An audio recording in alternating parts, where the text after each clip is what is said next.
guess, first of all, we're asking each of the founders to share with us your personal story of NABJ's founding. Where were you in relationship to where NABJ was in its formative year? In its formative year of 75, I had, upon entering the newspaper business at Newsday, formed what we call the Black Caucus at the paper. So we had a local paper-based Black Caucus, and the whole idea was to improve the coverage of the African American community in Long Island, New York, and it was to improve the treatment of those who were there, and also to attract African Americans in greater numbers. There was a staff at that paper of 350, and there were only 8 African Americans when I was there, and organized this group. So we had a paper-based organization that started 4 years ahead of that.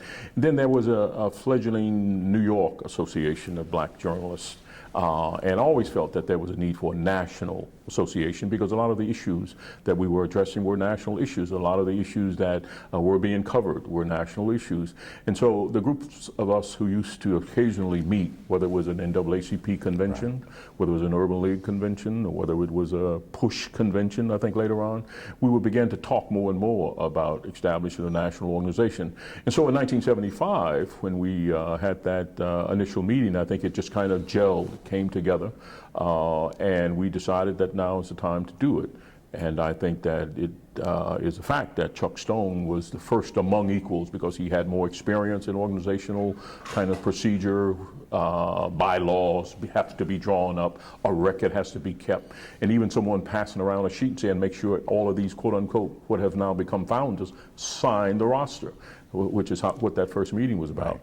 And my own view is that I thought that it was time for the National Association of Journalists to come together and to organize in a sustainable way, because in reality we had probably, though we cover all of these other organizations, we were one of the last groups of African Americans at the national level to organize.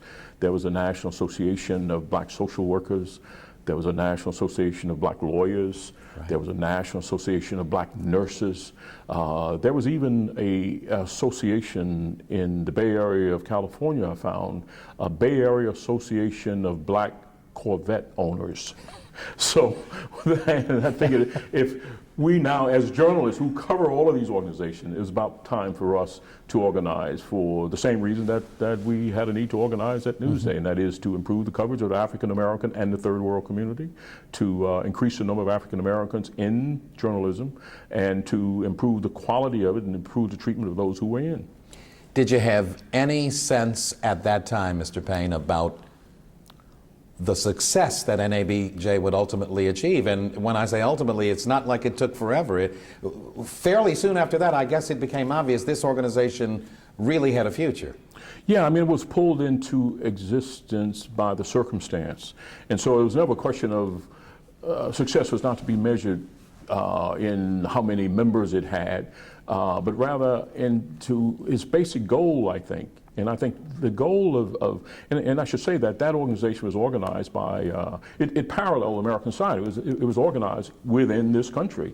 And so African Americans, you'll find, who came together, many of them, though not all, but were baby boomers who had come together to take over generationally from the generation that had preceded them.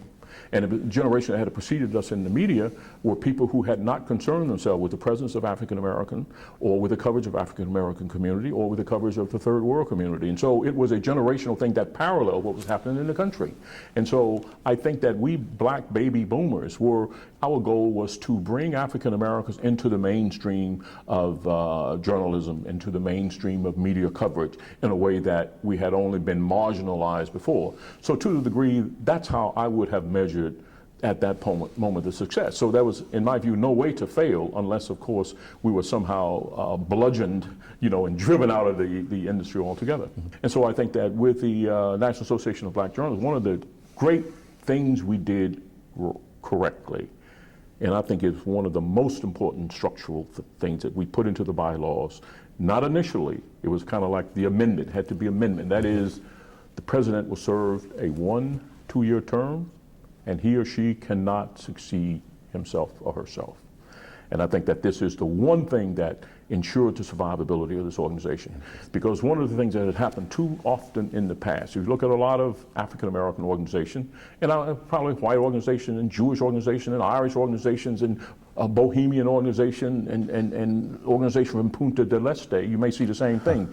But we're talking about African Americans here. And I think we'll find that a lot of our organizations, you get, because our people up until that point, and certainly baby boomers, did not have a chance to exercise power and influence very often on the job, in their society, in their profession, you know. Here in our black organization, you get a chance to have authority, leadership. You can, if not push people around, at least command them to do things, and they will do them. And so we begin to enjoy that power, and then we enjoy that status. And so what we find often is that the leader find ways to entrench his or her power, and they remain the head of these organizations for decade after decade. Sometimes after decade. to the detriment of. That's right. And there's an organization now where the president of the organization is, I think she's near 90.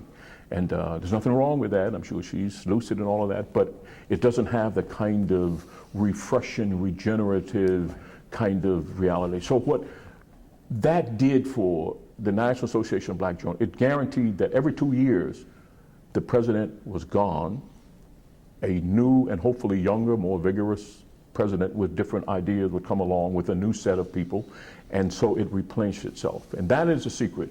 And I think the other thing is that you judge, I tend to judge any organization by how many young people are walking around at national conventions, not by how many old-timers and battle-scarred veterans telling war stories, but how many youngsters are there? How many young people enter in the craft? And so I think that we began to set up an internship program to reach back to high schools.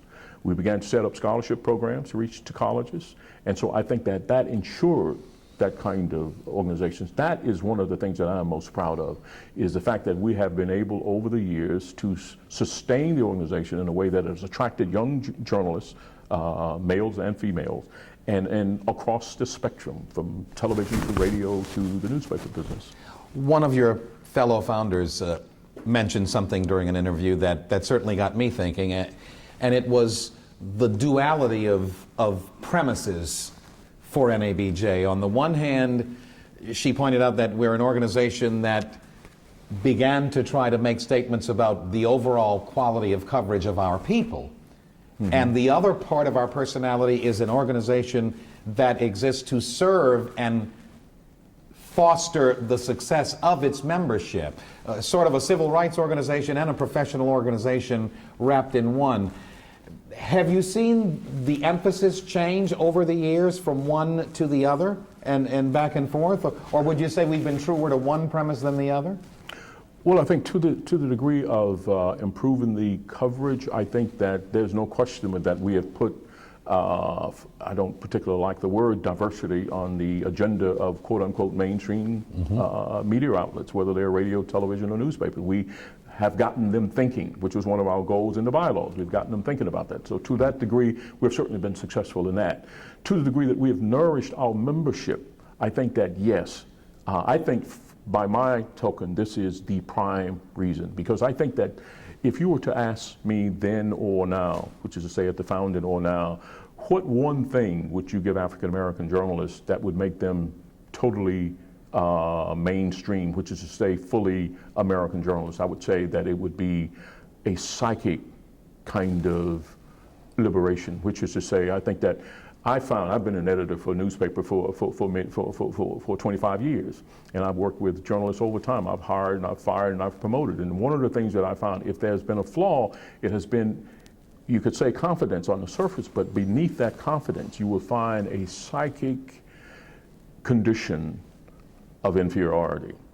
And so I think that to the degree on that second premise that you referred to, that the earlier founder referred to, is that I think it gets at the conditioned sense of inferiority that is groomed into the African American tradition. So we definitely address that.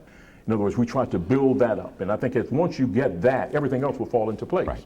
And so I would think that was really one of our prime goals. Our prime goal wasn't simply to get people jobs or simply, to get more stories about, the South Side of Philadelphia.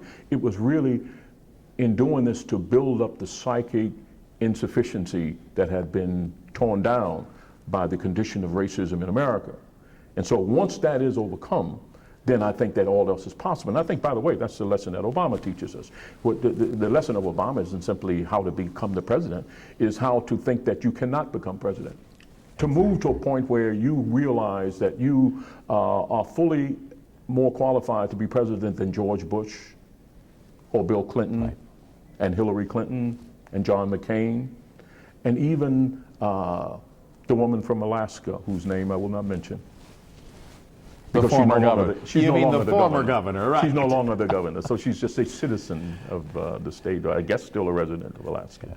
Yeah, your comments certainly, I think, make all of us proud, because I think all of us have that sense, and I think also it builds upon itself, because each year when we see those success stories and we see people just like us, or in some cases people who joined our ranks after us, suddenly becoming superstars on CNN. That's right. Publishers, owners of companies, that it sort of validates what you guys did 35 years ago. At every level. For instance, we spoke earlier about the leadership, the president of the National Association of Black Journalists. Well, some people had no opportunity to exhibit that kind of leadership.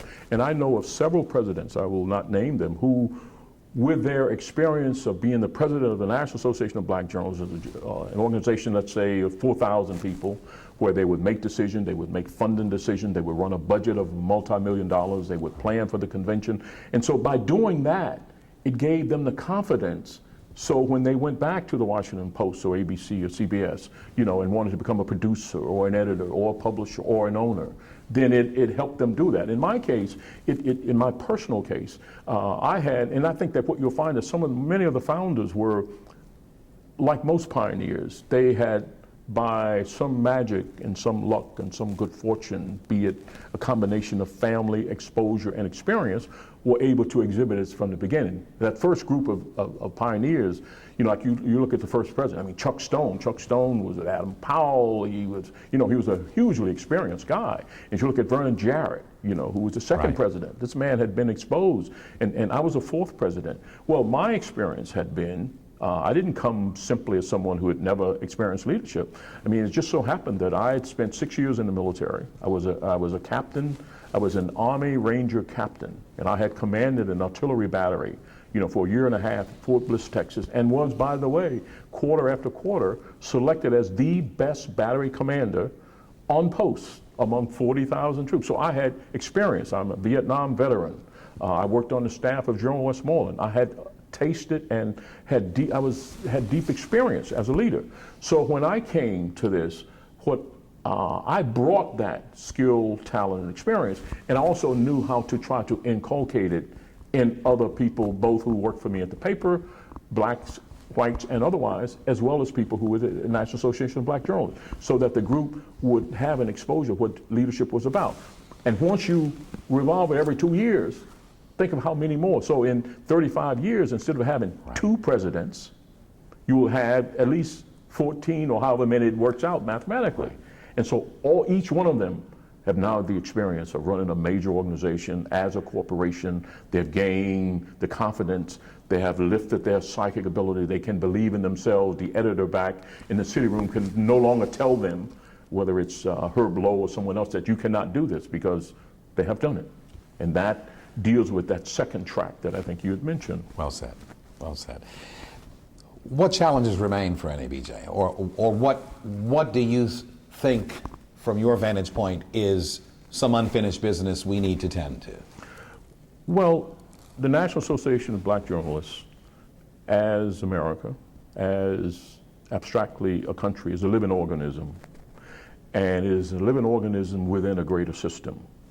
And so just as I described the baby boomers creating the National Association of Black Journalists, not in a vacuum, but in America of the 70s and the 80s, I think now what this organization needs to do within its present condition is this new generation, the post-baby boomers, have to see, the baby boomers, this is quite another question, and a sad one, has not done all that well. I mean, they have run to the end of the road with the media.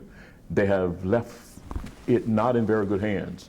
The economy is not in good hands. The baby boomers have not left the economy in good hands for the generation following them. The newspaper people certainly, which is the field I'm in, have almost destroyed the newspaper business as a concept. So I think that, and I think the television and radio by extension. So I think that it is, on the one hand, you could say, well, this is terrible. But on the other hand, I think it's a huge challenge and a great challenge. I think it is a tremendous opportunity for the National Association of Black Journalists, within the context of its generation, to define what this association should be in this larger system of journalism as it is being defined. What will newspapers look like? Will they all be online or not? What will the television coverage look like, when people are cutting back? And so I think that what NABJ should encourage is ownership.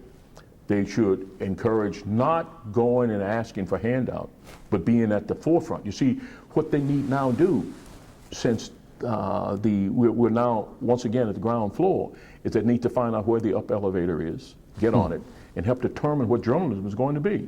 And that's going to, in my business, which is say that in the newspaper business, for instance, in the past, to give a concrete example of what I mean, is that in the past, if you wanted to start a magazine, you would have to find out who's going to publish it. And if you're going to start a newspaper, you would have to go out and buy a printing press. A printing press for a newspaper costs $10 million. Thank you very much. And if you didn't buy that printing press, you would have to pay someone to print your weekly paper for you. And then you would have to you get yourself a fleet of trucks.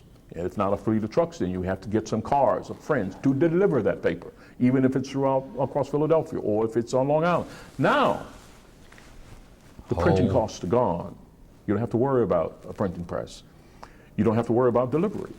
You have at your fingertips. This generation of African Americans within the National Association of Black Journalists and journalists by extension have at their fingertips the ability to start an online newspaper or magazine. They don't have to worry about delivery trucks. They don't have to worry about printing press. What they need to worry about is the value and the substance of journalism, how to make sure it's credible, how to make sure it's verified, how to make sure it's accurate and relevant, and then to publish it. So I think it is this new thinking. It is a tremendous challenge, and they are on the ground floor. And this organization should really be about encouraging, directing, supporting those people. It will involve entrepreneurship. It will involve creativity. It will involve using the technologies that is at their fingertips. I mean, you have whole libraries at your fingertips. Whereas before, a library, there's another expense. You don't need it now. It's all right there at your fingertips. So what this generation needs to do is to use that technology at their fingertips and create the new journalism. What they cannot walk away from is the thing that you and I have inherited from the generation following us, the thing that is constant in journalism. That is that journalists exist for the base reason of fulfilling the public's need to know, so that they can make intelligent, sovereign decisions and choices: who to vote for, what car to buy, what car not to buy, what cleaning product to buy, how to care for their kids, how not to use this product or that product. We have to, if you don't have that, the society will fall from the possibility of being a free and open society to a totalitarian regime where propaganda and not news controls the opinion gathering. So that will continue. So what we need to continue to encourage is what we have. That is values of journalism. The standards have to be maintained. The value system has to maintain. The editing has to be maintained. Fact-checking has to be maintained. And then beyond that, though, the technology has given them hugely superior advantages that we did not have as baby boomers. And I think you would agree NABJ is up to the challenge. They're more than up to the challenge because they have the leadership, and every 2 years we will have another one. And I hope that that is never rescinded. I hope that that part of the bylaws is never rescinded, that every 2 years that the president should not succeed himself, because there's a lot of talent out there, and the more it is turned over, the better.